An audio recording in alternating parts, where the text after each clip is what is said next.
Hello?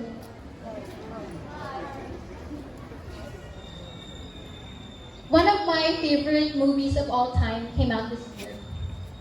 It's a movie about the multiverse, familiar relationships, and how complicated it can be, intergenerational trauma, and a little bit of existentialism, all that fun stuff.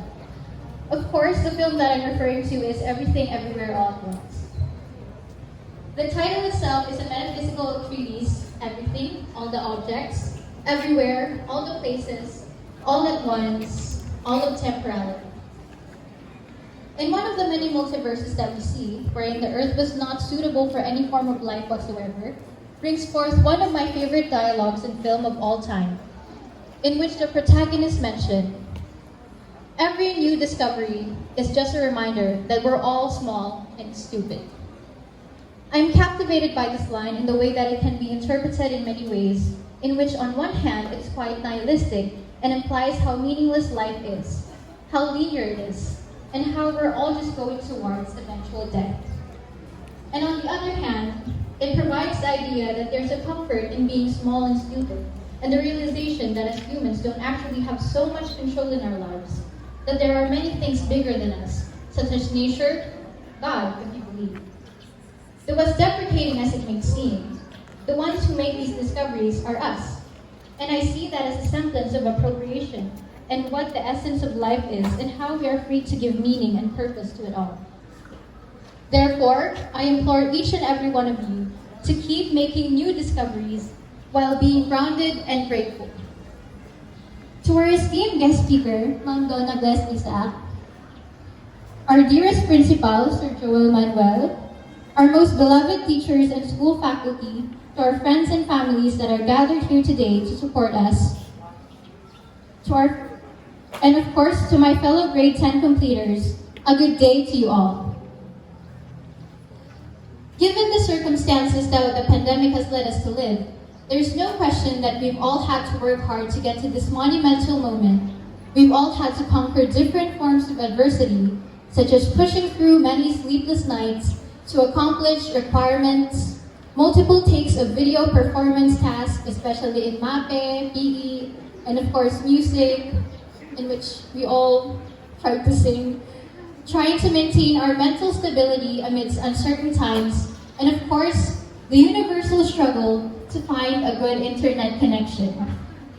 Though I believe that our biggest takeaway from this experience is that as individuals, it is our responsibility to give meaning to our adversity, to not give in to adversity, and to not resent adversity.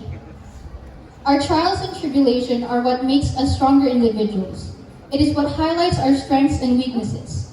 It is what makes our achievements great and praiseworthy. Just as what Ma'am Kate had told us before, the pandemic brought out the best and worst in us all. While we did prove how resourceful and creative we could be amidst our distance learning, it also exposed in us the parts where we were lacking, such as our poor time management skills, our crippling addiction to social media, our mental instability, and how we find comfort and cope through hyper-fixating on things like K-pop or any other sort of media in general, such as books, music, TV, and film. And just like what Dennis had mentioned, some of us had developed habits of procrastination. And as a matter of fact, I procrastinated on this very speech. This is how we ourselves could hinder our own progress and development. And we have nobody else but ourselves to overcome and push through the bad habits like these. We must learn to outgrow and transcend from pettiness, laziness, and the fear of adversity. We must learn how to help ourselves and have the desire to improve.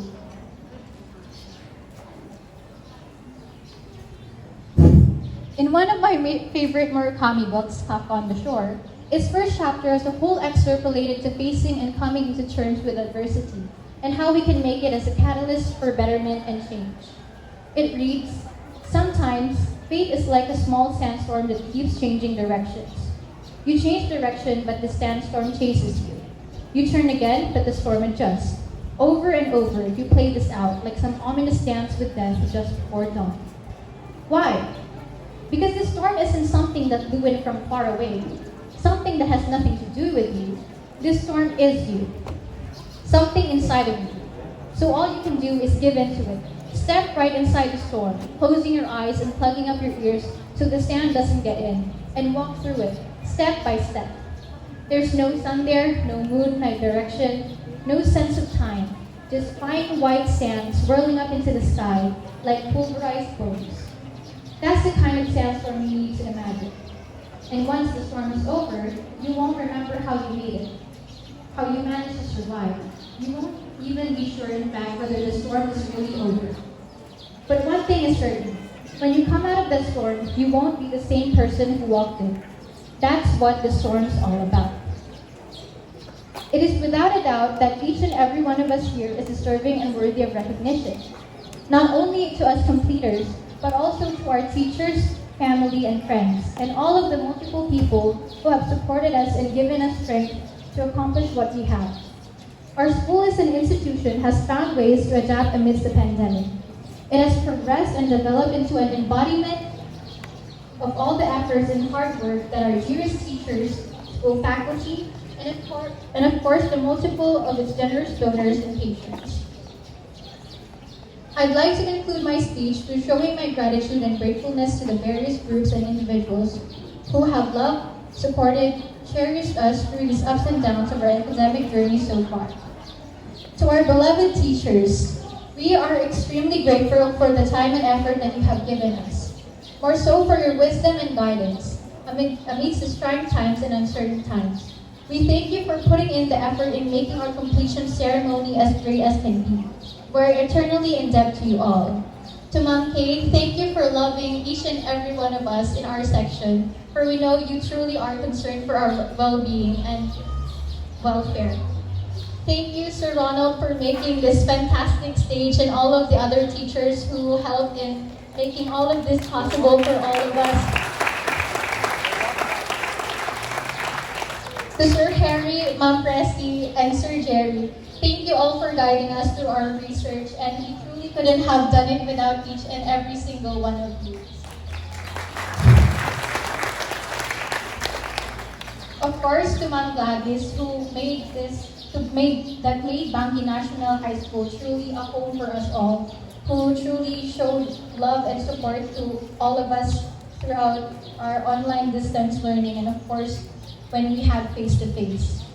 To our family, friends, and all the various individuals that have supported us throughout this grueling journey, we are grateful that you have the constants in the sea of uncertainty. We thank you for being reliable and trustworthy. I also want to thank Ma'am Judith for delivering all of my modules when I was sick. I was truly grateful for the kind gesture, Ma'am. To our school faculty, stakeholders, and dear school principal, Sir Joel G. Manuel, who is not here today, we thank you for providing us with the resources and, of course, the opportunity to get to study at this prestigious and honorable school. And finally, to my classmates and friends who I know worked hard and strive for academic excellence, you guys are the one who gave me solace, comfort, and reassurance amidst these trying times. I only hope for the best for all of you, and I hope that we all continue to work harder towards our goals and dreams. You are the most worthy batch of people that I know in this entire school. You are one of the most brilliant, creative, and quite literally the most talented, like Isa, Alena in the dancing, and Alun with her creativity, Dennis and Jeremy and everyone else. And of course, Danaya and Nicole for striving throughout the pandemic with their online businesses. They are quite really such role models.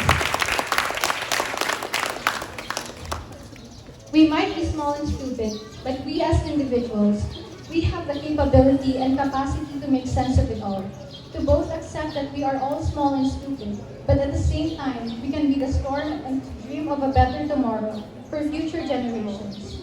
Just as my grandfather, that graduated as a salutatorian here from Bangi National High School, back when the students still called Bangi Residential High School. And after 71 years, here I am, Lisa Andrea, honored and grateful that I had the opportunity to get to speak up here today, and I speak for all of us when I say that it has been a pleasure to get to study here alongside all of you at Bangui National High School, our dearest alma mater. Thank you.